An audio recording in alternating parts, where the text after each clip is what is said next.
ကျမတို့မှုကြပါစားခမဒီတစ်ခေါက်မှလည်းလူတိုင်းကြည်ဘူးကြမဲ့စကားကောင်းလေးတကားဖြစ်တယ်ဆိုပေမဲ့အချင်းချုပ်အနေနဲ့ကျွန်တော်ကပြန်ပြောပြပေးပါမယ်ဆိုတော့အရေးရှိမနေပဲစလိုက်ကြရအောင်ခမတရုတ်ပြည်ရဲ့စူပါမူကင်းတပ်ဖြတ်ရေးဌာနမှာရှိသမျှရဲမှုနဲ့ရဲတွေကကြောင်စီစီလေးတွေဖြစ်နေကြပါတယ်လှတာပတာမိမလာလေးကိုလမ်းမေးမှာသတွေးထွေးတဲ့ဆိုတဲ့အကြောင်းပြချက်လေးနဲ့ဖမ်းလာဆိုပြီးယောက်ျားဖြစ်သူကလာတောင်းကြနေပါတယ်မိချောင်းကိုင်းဆိုတဲ့အဖွဲကနေဆက်ကြေးပေးနေတဲ့သူ့ကိုတော့မသိဘူးလားဆိုပြီးကိုကြီးပြရစေဆိုတဲ့ကောင်တွေကိုမောင်စုဆိုတဲ့လူကြီးကရိုက်နှက်နေပါတယ်ရဲမှုကလည်းသူ့မိမမှန်မသိလို့ဖမ်းထားမိတာဆိုပြီးတောင်းပန်ရင်းနဲ့ဟိုကောင်လို့သမျှကိုတဖွဲလုံးငြိမ်ကြည့်နေရပါတယ်မောင်စုတို့လည်းအပြင်ကိုရောက်တဲ့အခါမှာတော့စူပါဆန်းလေးကြီးမှတောင်ဘာလို့လူတွေမရှိတာလဲဆိုပြီးသူတို့ကားကလည်းပျောက်နေပါတယ်အဲ့ဒီအချိန်မှာပဲလမ်းရဲ့လက်ဝဲလက်ရဘက်ကနေအတော်များတဲ့ပစိန်ကိုင်းကလူတွေရောက်လာပြီးသူတို့ကိုဝိုင်းလိုက်ပါတယ်မောင်စုလည်းလွတ်မလားဆိုပြီးထွက်ပြေးတဲ့အခါမှာတော့ပြစ်မလဲကောင်ကလည်းပြေးနေတဲ့ခြေထောက်ကိုပြတ်ထွက်သွားအောင်ပစိန်နဲ့လှမ်းဆော်လိုက်ပါတယ်မောင်စုကိုလည်းစင်းရင်ရှင်းအပြီးသူမိမကလည်းလက်တပတာလေးဆိုတော့မင်္ဂလိတွေကိုတော့သူတို့မတက်ပါဘူးသွားလို့ရပါပြီဆိုပြီး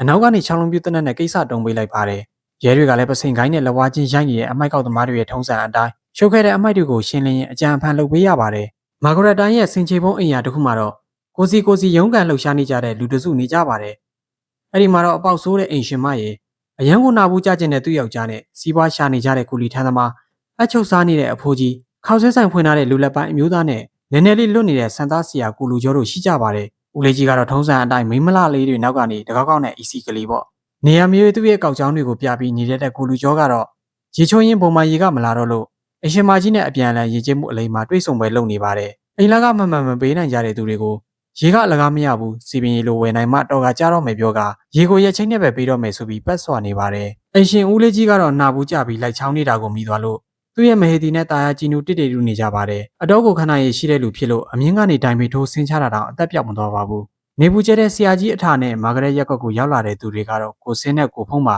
ကိုလူကျော်ရဲ့ဆိုင်မှာစပင်ဝင်ညက်ပြီးသူ့ဆရာဆိုတဲ့ကိုဖုံးကိုအရန်ကြီးကောင်းညှက်ပေးလိုက်တာကိုသဘောမကျလို့အဆင်မပြေဘူးဆိုပြီးစပင်ညက်ခပြား90နဲ့ဈေးဥပေါက်ထားတဲ့ပတ်စံတွေကိုတောင်းနေပါတယ်ကိုလူကျော်ကမပေးနိုင်ဘူးဆိုပြီးဗာလဲညာလဲလုံနေလို့ကိုဖုံးကသူ့ရဲ့အစီတွဲလဲဖြစ်နေတဲ့ရင်ဘက်ကပစိန်မုံကိုတက်လောက်နဲ့လှုပ်ပြီးစိတ်တူပြပါတယ်ကိုလူကျော်ကလည်းချင်းချောင်းရင်စီထဲလိုက်အာယုံလာမစားနဲ့သူတို့ရဲ့လူတွေနဲ့တွေ့သွားမယ်ဆိုပြီးစကားနာထိုးနေတော့အနီနာကဆက်စုစိန်တို့ရောက်လာပါတယ်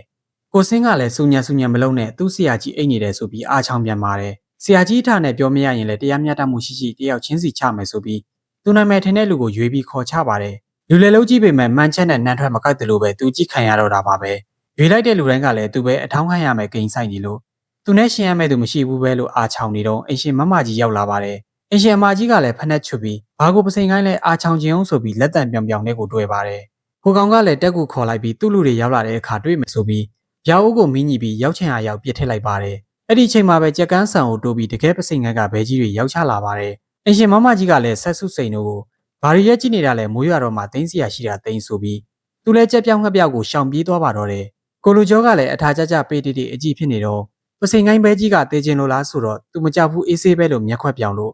ရောကွာဆိုပြီးခုံးမလို့ရွယ်ကရှိသေးတယ်ဘယ်သူမှမသိအဝေးကစီပိုင်းတွေကိုဘဲကြီးကခါရိုးကျိုးပြီးရောက်သွားခဲ့ပါတယ်မနိုင်တော့ဘူးတက်ကူခေါ်ခွာဆိုပြီးမိဘဖောက်ပြီးနောက်မှာတော့မာဂရက်ရက်ကွက်ကိုပစိန်ကိုင်းကောင်းဆောင်မှာရောက်ချလာပါတယ်အကုန်လုံးကိုဗရုံသုံးကားနဲ့ရိုက်နှက်ခေါ်ထုတ်ပြီးသူ့လူကိုဘယ်သူရိုက်တာလဲဆိုတာမြင်မြန်ဝန်ခံဖို့အတွက်တာမီနှစ်ယောက်ကိုဓာတ်စီလောင်မိရှုမယ်ဆိုလို့ကိုလီထန်းသမားကြီးကထွက်ချလာပါတယ်အဲ့ဒါနဲ့တွေးကြပြီဆိုပြီးလူမိုက်ခိုင်းကကောင်တွေပစိန်နဲ့ဝိုင်းခုတ်တာကိုရှောင်ရင်းဆရာနေထုနိုင်အကွက်တွေနဲ့ရှယ်ပြန်ဖိုက်ပါတယ်ဒါပေမဲ့ပစိန်အဖွဲကလူတွေညာနဲ့ချီတာမလို့ချမနိုင်ဖြစ်နေတော့အချုပ်ဆန့်ရှင်အဖိုးကြီးကသူ့ရဲ့တန်လက်ကောက်တွေကိုဝေပြီးဝင်ချကူပါတယ်အဖိုးကြီးကလည်းဘညာနဲ့နှစ်ယောက်ပေါင်းပြီးအားရပါရဆော်ပြန်ပါတယ်လူအင်အားအကွာကြီးကိုခံဘက်ကပဲဖြစ်နေလို့ဟိုကောင်တွေကလည်းဆက်တနက်နဲ့ဆော်ဖို့ချိန်နေတော့မှခေါက်ဆွဲဆိုင်ရှင်ကနေထက်လင်းတိုင်းကွက်တွေနဲ့ဝင်ချလာပြန်ပါတယ်သုံးယောက်ပေါင်းပြီးဖုန်တစ်ထောင်းနဲ့အားရပါရကိုဖိုက်ကြပြီးနောက်မှာတော့ပစိန်ကိုင်းကရှုံးသွားပါတယ်ပစိန်ကိုင်းကောင်းဆောင်ကလည်းရှုံးမဲပြီးသူတို့ပစိန်ကိုင်းဆိုပြီးလိန်နဲ့ကိုစင်းနဲ့ကိုဖုံးကိုတွဲလောင်းချဖမ်းချုပ်ပြီးတက်ခိုင်းပါတယ်ကြည့်ချက်ရှင်းလိုက်ဆိုပြီးသူ့လူတွေကပစိန်နဲ့လှမ်းပစ်လိုက်တဲ့အခါမှာတော့ကိုစင်းကမတီးပဲချုပ်ထားရကနေအောက်ပြုတ်ကျသွားပါတယ်တော့ဖွင့်တာတော်တယ်ဆိုပြီးသုံးအထိရေမဲ့ကိုဖုံးကိုပါရအောင်ကဲဆိုပြီးပညာဆန်းလိုက်ပါတယ်အဲ့ဒီနောက်တော့လင်မြန်နဲ့တော့ဖွင့်စကေးကောင်းသွားလို့အသက်ရှင်နိုင်ခဲ့ပြီးပစိန်ကိုင်းသားဖြစ်ရှင်လို့တစ်ချိန်လောက်အခွင့်အရေးပေးပါဆိုပြီးနဘူးနဆာလှုပ်လိုက်ပါတယ်ကိုစင်းတို့ကိုလူတက်ဖူးပြီလား မဟုတ်ရင်တယောက်ယောက်ကိုတော့တက်ဆိုပြီးပြန်လွတ်ပေးလိုက်ပါတယ်ဟိုနှကောင်ကလည်းလမ်းပေါ်မှာလူချမ်းသာတွေနဲ့မိန်းမလှတွေကအပြည့်ပဲမရဲဖတ်ရဲဖို့ပဲလိုတယ်ဆိုပြီးသူတို့ကိုသူတို့လူမိုက်ပုံစံသွင်းနေကြပါတယ်ကိုဖုံးကလည်းတကယ်လူသက်မှလာလို့မေးလိုက်တော့သူတို့ခံခဲ့ရတဲ့မာဂရက်တိုင်းကအင်ရှင်မဘဝကြီးကိုအဓိကတတ်မယ်ဆိုပြီးလေးတိုင်းနေပြန်ပါတယ်သူတို့ကတိုင်းပညာတွေအရန်ကျွမ်းတယ်ဘယ်လိုလုပ်ဖြစ်နိုင်မှာလဲလို့ကိုဖုံးကပြောတော့သူလည်းတိုင်းတက်ပါတယ်ငငယ်ကဗုဒ္ဓလဝါတိုင်းကိုကျင်ပူးခဲ့တယ်ဟိုရှိရှိတုန်းကဆိုပြီးကာလာအဖြူမဲနဲ့နောက်ကျောင်းပြန်ပြပါတယ်ကွန်ဖူးပါရမီရှင်တယောက်ရဲ့စွမ်းအားတွေရှိနေတယ်အဲ့ဒီစွမ်းအားတွေကိုသာဖွင့်ပေးနိုင်ရင်ဆရာကြီးနေထူးနိုင်ထက်ကိုပို့ဆွမ်းမှာဆိုပြီးဗုဒ္ဓလဝါတိုင်းကျမ်းစာအုပ်ကိုတရုတ်ငွေ30နဲ့ကိုစင်းပစ္စည်းလေးကိုအယူဖုံးကြီးတယောက်ကရောင်းသွားပါတယ်ဟိုကောင်ကလည်းတိုင်းကျမ်းကိုရှယ်ဖက်ပြီးလိုက်လေ့ကျင့်ရင်သူ့ကိုယ်သူတိုင်းတက်ပြီးဆိုပြီးကျောင်းမှာအနောက်ရက်ခံနေရတဲ့ကောင်မလေးကိုဝင်ခဲ့ပါတော့တယ်ဟုတ်ဒီပတ်တိနဲ့အုံဖွားဆိုပြီးသူ့လက်ဝါနဲ့အားပါပေးပေမဲ့လူမိုက်လူတွေကဘာမှမဖြစ်ပဲကိုယ်တိုင်အစော်ခံရပြီးရှူးရှူးတွေပါအပန်းခံလိုက်ရပါတယ်အဲ့လိုနဲ့လူဆိုးတွေကိုမရှင်းနိုင်ဘူးဆိုပြီးမိုက်ဖို့ကိုသာစူးစမ်းလာတဲ့အကြောင်းကိုပြောနေရင်ရေခဲမုန်းတဲ့ကိုတွေ့လို့ free ကျိတ်ဖို့ပြင်လိုက်ပါတယ်ရေခဲမုန်းတဲ့မလေးကကိုစင်းကိုယဉ်နီးတဲ့ပုံစံနဲ့စိုက်ကြည့်နေတာကိုဘာကြောင့်ကြည့်တာလဲပတ်ဆက်မပေးပဲရေခဲမုန်းစားတဲ့သူကိုမတွေ့ဘူးလားဆိုပြီးလှောင်ပြောင်ပြီးပြေးပါတော့တယ်တိုင်းမတက်တဲ့လူတွေလိုနေခဲ့တဲ့ဆရာကြီး၃ယောက်ကိုအေးအေးဆေးဆေးနေနေတာကိုပြဿနာမှွေးမွေးလိုက်ပြီးဆိုပြီးအရှင်မမကြီးကပွားစီလောက်ပါတော့တယ်အဲ့လိုတော့မပြောသင့်ဘူးကျေးဇူးမတင်လည်းမပြပါနဲ့ဆိုပြီးဝိုင်းပြောရင်းမီရှုခံရတော့မဲ့ဘေးကနေကဲတင်ပေးလိုက်တဲ့တာအမီကသူတို့တက်နိုင်တာတွေလေးနဲ့ဆရာကြီးတို့ကိုအလေးပြုပါတော့တယ်အရှင်မမကြီးကလည်းပြားဆက်တွေခင်းမနေကြနဲ့အရန်ကိုအာယုံနောက်တယ်နဲ့ဇတိုက်ကိုပွားဖောက်နေလို့အနီနာကလူတွေကစူညံနဲ့ဝိုင်းပြောပါတယ်သူလည်းတီးမခံနိုင်တော့တဲ့အဆုံးARD တိုင်းသားတွေလော်စပီကာရှင်ဖွင့်တာတဲ့ကိုအစားတရလောက်ကျဲတဲ့အတန်နဲ့အဖွားကြီးကအော်ချပါတော့တယ်အဲ့အချိန်မှာကိုစင်းတို့ကလည်းအဖွားကြီးတို့အိမ်နာကိုပြန်လာပြီးလောက်ကြံဖို့ချောင်းနေကြပါတယ်အဖွားကြီးကဘာညာနဲ့ဆုံးမကန်ဝင်နေတော့ကိုစင်းကဓာတ်နဲ့အားရပါရပေါက်ချလိုက်ပေမဲ့ရှိသမျှဓာတ်ကသူ့လက်မောင်ဘယ်ညာကိုပဲပြန်စိုက်ဝင်သွားပါတယ်စကေးကျန်းလာကြီးလာဆရာဆိုပြီးကိုဖုံးကချီးကျူးနေတော့အရှင်မကြီးကတွေ့သွားလို့ကြပြားကြရနဲ့အနီးနားမှာရှိတဲ့ချင်းကိုဖုံးကဆွဲမလိုက်တဲ့အခါမှာတော့မွေတွေကကိုစင်းပေါ်ကိုကျသွားပါတယ်အဲ့ဒါနဲ့မွေတွေကဂီတတန်ကိုကြိုက်တယ်လေချွန်လိုက်လို့ပြောလို့ပါဇာဟယုံရှိသေးကိုစင်းရဲ့နှုတ်ခမ်းကိုပေါက်ချလိုက်ပါတယ်ခုနှကောင်ကလည်းမရတော့ဘူးဆိုပြီးရှိသမျှအားကုန်သုံးပြီးပြေးချိန်မှာတော့အရှင်မကြီးကလည်းဂျပန်ကြီးစံရထားအရှိန်နဲ့လိုက်ပါတော့တယ်ဆရာကြီးစင်းကလည်းဒီတခါမိရင်တော့ဘွားတော်လက်ချက်နဲ့တေးပြီးဆိုပြီးအပြိုင်ဆိုင်ပြေးပါတယ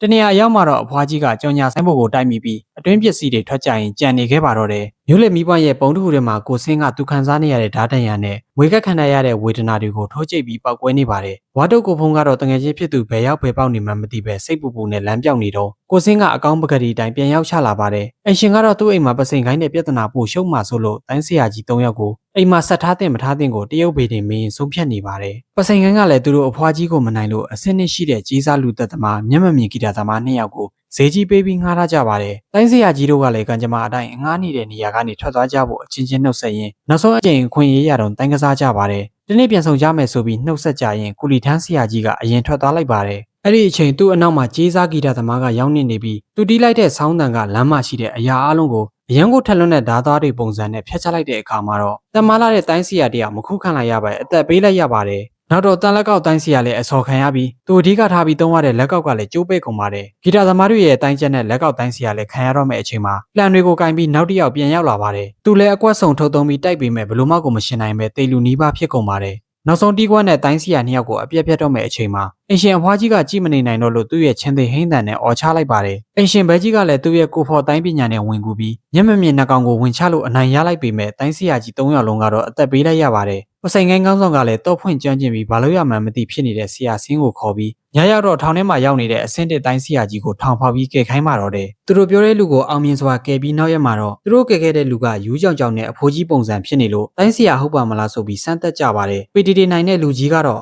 လောကမှာသူနဲ့ရှင်မဲသူမရှိတော့လို့ထောင်ထဲဝင်မေးနေတာဒန်းတို့ပြိုင်နေမဲ့သူရှိလာရင်ဘာမှပေးစရာမလိုအလကားကိုတိုက်လိုက်အောင်မှဆိုပြီးဘေးနားမှာရှိတဲ့တနက်ကိုနှထင်တိတ်ပစ်ပြီးကြီးစံကိုဖမ်းပြလိုက်ပါတယ်အဲ့ဒီအချိန်မှာပဲဘယ်ကနေဘလို့အနမ်းခံမိလဲမသိပဲပစိန်ကိုင်းရဲ့လန်ကိုစားဝိုင်းတွေကိုအင်ရှင်လင်မယားနှစ်ယောက်ကရောက်နေတာကိုတီးပြီးသူ့ဆွမ်းကြောင်းအကွက်တွေနဲ့ပြလိုက်ပါတယ်အစင်းတစ်တိုင်းဆရာကြီးကလည်းသူ့ကိုတန်ရင်တန်မဟုတ်ရင်သူတက်တာကိုခံဆိုပြီးနှစ်ယောက်တယောက်ဖိုက်ကြပါတယ်အဖိုးကြီးနဲ့အဖွားကြီးရဲ့ကန်ချက်ကိုအေးဆေးဆေးလေးနဲ့ခုခံရင်းမစိုးပါဘူးဘာညာနဲ့လေတိုက်ပါတယ်မဖြစ်တော့ဘူးဆိုပြီးအတော်ကြီးကလည်းသူ့ရဲ့ချင်းသေးဟိန်းတန်နဲ့អော်လိုက်ပြီးမဲ့ဆရာကြီးကဘလို့မှမနေပဲပိုကြိုက်တဲ့ဆိုပြီးနှစ်ဆအားထည့်ပြီးပြန်ဆော်ပါတယ်လင်မယားနှစ်ယောက်ကလည်းမဟန်တော့ဘူးဆိုပြီးသူတို့ပါလာတဲ့ခေါင်းလောင်းကိုလော့စပီကာလုပ်ပြီးអော်မယ်ဆိုပြီးဆရာကြီးနဲ့ချရင်အပေါက်ဖောက်ပါတော့တယ်နောက်ဆုံးတော့အရှိတေကနေအားအပြည့်သုံးပြီးအော်ချလိုက်တဲ့အခါမှာတော့ဆရာကြီးလည်းတန်ရရပြီးအထိနာသွားပါတယ်ဆရာကြီးကိုလော့စပီကာခေါင်းလောင်းကြီးနဲ့အနီးကပ်တိတ်ပြီးအဆုံးသက်မဲ့လို့တော့ရှုံးပေးပြီးဆိုတဲ့ပုံစံနဲ့ဟန်ဆောင်တောင်းပန်ရင် သူ့ရဲ့လှုပ်ဝက်လက်နဲ့လင်မယားနှစ်ယောက်စလုံးကိုထိုးချလိုက်ပါတယ်လင်မယားနှစ်ယောက်ကလည်းသူ့ကိုမရမကားချုပ်သူကလည်းအတော်ကြီးတို့နှစ်ယောက်ကိုပြန်ချုပ်နေသုံးမင်းလေနေတော့ပစိန်ကန်းကောင်းဆောင်ကလင်မယားနှစ်ယောက်ကိုဒုံးနဲ့ဆော်ဆိုပြီးကိုစင်းကိုခိုင်းလိုက်ပါတယ်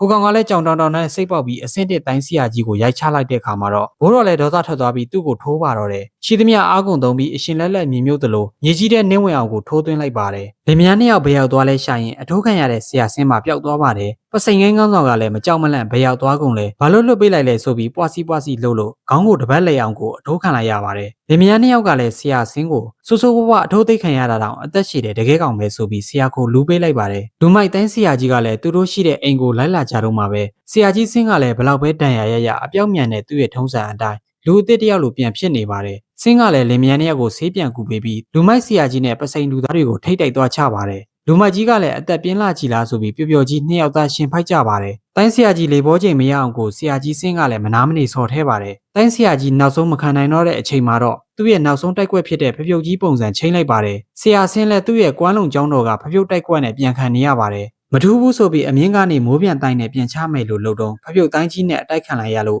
ဆင်းကကောင်းကင်ဘော်တော်တော်မြင့်မြင့်ကိုပြန်တက်သွားပါတယ်ဗုဒ္ဓလက်ဝါးတိုင်းကိုအသုံးချဖို့အချိန်တန်ပြီးဆိုပြီးအမြင့်ကနေတိုင်းကွက်သုံးပြီးအရှိန်နဲ့ဆင်းချလာပါတယ်မီးလက်ဝါတိုင်းဆိုပြီးလက်ဆန့်ဖိချလိုက်တဲ့အချိန်မှာတော့အောက်မှာရှိတဲ့ဖားဆရာလည်းခံလိုက်ရပါတော့တယ်အဲ့ဒါကိုအမှတ်မရှိတဲ့ဆရာကြီးကတော့သူ့ရဲ့လွတ်ဝက်လက်နဲ့အနီးကပ်ထိုးမယ်ဆိုပြီးအပြေးဆင်းကလည်းနောက်ထပ်လက်ဝါးတစ်ချက်နဲ့မျက်နှာဘေးကနေညံ့ညံ့တတပြစ်ပြတ်လိုက်တော့အဆင့်တစ်ဆိုတဲ့လူမိုက်တိုင်းဆရာလည်းအရှုံးပေးလိုက်ရပါတော့တယ်အဲ့ဒါပါတိုင်းလေးလို့မေးလိုက်တော့တက်ချင်တင်ပေးမယ်အဲ့ဒါကွီးနေဒူးနိုင်ရဲ့မီးလက်ဝါးတိုင်းပဲလို့ပြောရင်အဆုံးသက်သွားပါတော့တယ်ပြည်သက်ကြီးတို့လည်းအဆင့်တစ်တိုင်းသမားတွေဖြစ်အောင်ကျွန်တော်ရဲ့ဗီဒီယိုလေးတွေကိုစောင့်မျှော်ကြည့်ရှုအားပေးကြပါအောင်ခင်ဗျာ